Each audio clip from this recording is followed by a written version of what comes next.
Historically, going back maybe 15, 20 years or so, the indemnity costs were approximately double the defense costs. Defense costs had always been significant, maybe been 1/3 of the total, so the indemnity cost was double at 2/3 of the total or so.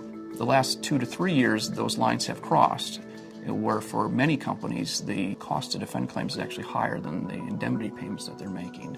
When you think about it, the insurance industry has sort of an entire department created to mitigate or manage the loss costs, the indemnity payments, and rightly so, because they're significant.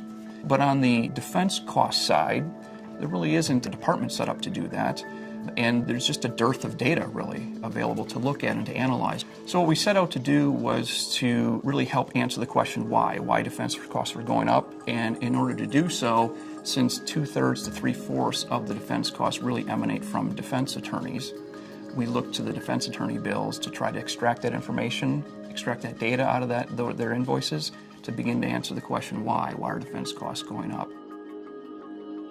Most insurance companies have either monthly or quarterly billing set up with their defense attorneys depending upon how frequently they want to do it.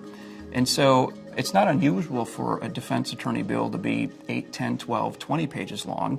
And on each of those pages, they might have 10 to 15 individual line items that they did. The granularity of this data is impressive.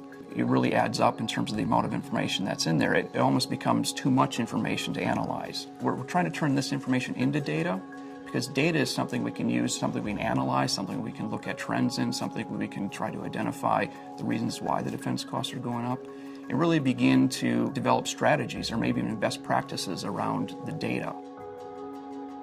What we think of the Milliman Datalytics-Defense as doing is really complementing the claims adjuster with analytics, because the claims adjusters have 20 years perhaps of professional judgment, professional experience, and that's quite valuable. It's nothing that we can replace.